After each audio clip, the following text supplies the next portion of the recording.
इथून तो समोर थोड़ंसं पुढे गेला तो बॉर्डर है। देखो ये गाड़ी जो होती है ना एवरेज के लिए नहीं रहती, इसका एवरेज देखना ही नहीं। 20 समझो 18 20 25 आता आपली पण चेकिंग होणार आहे, आपलं सगळं बॅग बिग सगळं स्कॅन करणार आहेत, नंतर मग भन्सार आणि रोड टॅक्स जो काय असेल तो ब्लॉगर लाईफ काळका जाणार काय अर्थ नाही। ओके यहाँ से कहाँ जाना है सर? ओके यहाँ पर रखना। ओके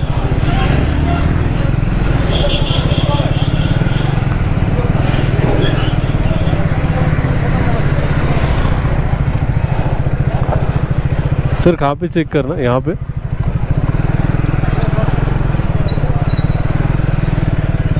नमस्कार मित्रांनो, मी गणेश शेळकर आपलं स्वागत करतो आपल्या मराठमोळा यूट्यूब चॅनलमध्ये। व्हिडिओचं टायटल तुम्हाला बघून नक्कीच कळलं असेल आज व्हिडिओ कुठल्या टॉपिकवरती असणार आहे। नेपाळ राईडला जाण्यासाठी काही प्रश्न विचारले होते मला, म्हटलं त्याची उत्तर एक एक करून देऊया। मला खूप लोकांनी प्रश्न विचारले होते की जर नेपाळ राईड करायची असेल त्यासाठी आयडनरी सांग।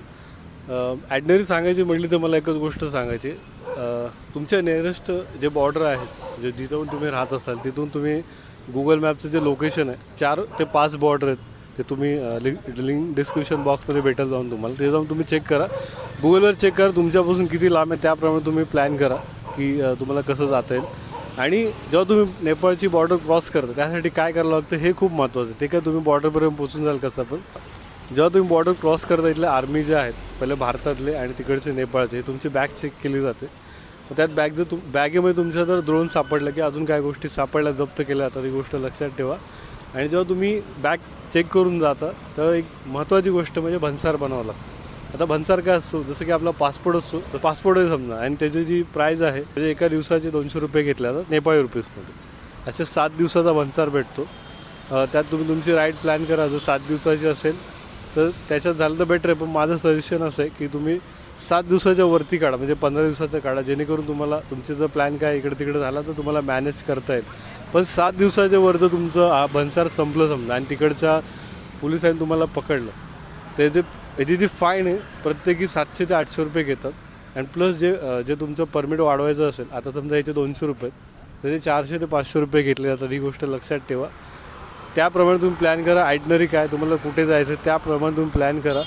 आणि बघत असेल भन्सार आहे, त्यानंतर रोड टॅक्स येतो तो तुमच्या बाईकचा घेतला जातो, त्याचे 1400 रुपये 7 दिवसाचे, आणि सेम भन्सारचे पण 1400 रुपये घेतले जातात। ही अशी काहीतरी तुम्हाला भन्सार पाहायचं असेल तर तुम्हाला स्क्रीनवरती फोटो दिसत असेल तुम्ही बघा, पण ही गोष्ट मॅन्डेटरी आहे, ह्याशिवाय तुम्ही पुढे जाऊ शकत नाही। गेलात तरी तिकडच्या पोलिसांनी पकडलं तर फाईन मारणार आणि मजूर फाईन असते, ही गोष्ट लक्षात ठेवा। आता जर तुम्हाला भन्सार आणि रोड टॅक्स काढायचं असेल त्यासाठी काय करावं लागतं, भन्सारसाठी सर्वात मोठी गोष्ट म्हणजे तुमचं आधार कार्ड लागतं। पासपोर्ट नसेल तरी चालेल, पण आधार कार्ड असणं खूप महत्त्वाचं आहे। जर तुम्ही बाईकने जात असाल तुम्हाला पासपोर्ट कोण नाही विचारणार, जर तुम्ही फ्लाईटने गेला तर 100% पासपोर्ट लागतो, म्हणजे लागतो, विजा नाही लागत, ही गोष्ट लक्षात ठेवा। आणि जर तुम्हाला रोड टॅक्स काढायचं असेल तर लक्षात ठेवा तुमच्या बाईकचा RC बुक, इन्शुरन्स पेपर आणि PUC हे खूप महत्त्वाचं आहे, मॅन्डेटरी आहे। जर तुमच्याकडे नसेल तर खूप प्रॉब्लेम होऊ शकतो।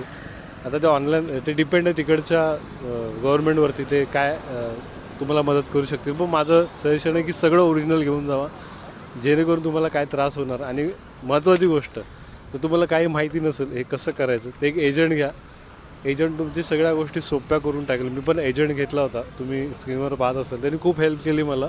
आणि एक महत्त्वाची गोष्ट सांगतो, तुम्हाला एजंट तुम्ही घेतलात तेव्हा बॉर्डरवरती आहे ना तुम्हाला जर कधीच फोटो काढायला देत नाही, म्हणजे बॉर्डरचे येते, पण त्या एजंटनी मला सगळं सेटिंग लावून मला फोटो काढायला दिला। आणि फोटो खूप महत्त्वाचा असतो कुठल्याही एका ट्रॅव्हलरसाठी, की तुम्ही जर कुठल्या कंट्री क्रॉस करताय तर तुम्हाला जर त्या बॉर्डरचा जर फोटो काढता येत नसेल म्हणजे एक सॅटिस्फॅक्शन असतं ना की आपण एक कुठली तरी बॉर्डर क्रॉस केली, आपल्याला एक मेमरी राहते आपल्याकडं। नंतर यूट्यूबची तर नंतर गोष्ट आहे, पण तुमच्याकडं काय आहे, तुमची मेमरी तुमच्याकडं हवी, तर ह्या गोष्टी ते हेल्प करतात। एजंट असणं खूप महत्त्वाचं आहे। फक्त 200 रुपये घेतात इंडियन रुपीजमध्ये, आणि ते नेपाळी रुपीजमध्ये 200 बोलतात, पण कन्फर्म करा की ते किती घेतं, इंडियन रुपीज घेतो आहे का नेपाळी रुपीज घेतो आहे। मला त्यांनी आधीच सांगितलं मी इंडियन रुपीज 200 रुपये घेतो, मला काय एवढं हे वाटलं नाही, पण माझं खूप फास्ट काम झालं। जर तुम्ही स्वतः करायला गेला तर 1 ते 1.5 तास जाणार, मला वाटतं मला फक्त 15 ते 20 मिनटामध्ये माझं काम झालं, तर ही गोष्ट चांगली आहे। ते तुमच्या बजेटवरती डिपेंड आहे, तुमच्याकडे किती बजेट आहे. जर बजेट असेल तर घ्या. पण 200 रुपये मला वाटतं वाईट नाही आहे. 200 रुपये देऊन पण तुम्हाला 3-3.5 रुपये 3,000 रुपये तुम्हाला पे करायचे. 1400 रुपये रोड टॅक्स आणि बनसरचे 1400 रुपये. त्यामुळे 200 रुपये काय वाईट नाही. आणि जो इथून बाईकने जाणार आहे ऑब्व्हियसली तो बजेटमध्ये किंवा पैसे घेऊनच चाललेला असतो. त्यामुळे या गोष्टी लक्षात ठेवा. बाकी तुम्ही हुशार आहात. आणि नक्कीच तुम्हाला माहिती आवडली असेल तुमच्या मित्रपरिवारामध्ये शेअर करायला विसरू नका. कारण दिलेलं आणि घेतलेलं नॉलेज कधी वाया जात नाही, लक्षात असू द्या. चला पुन्हा भेटू अशाच काय व्हिडिओ मिळतो. तोपर्यंत बाय बाय, निवांत उघडतो. चला माझ्या सोबत आणि तुझ्या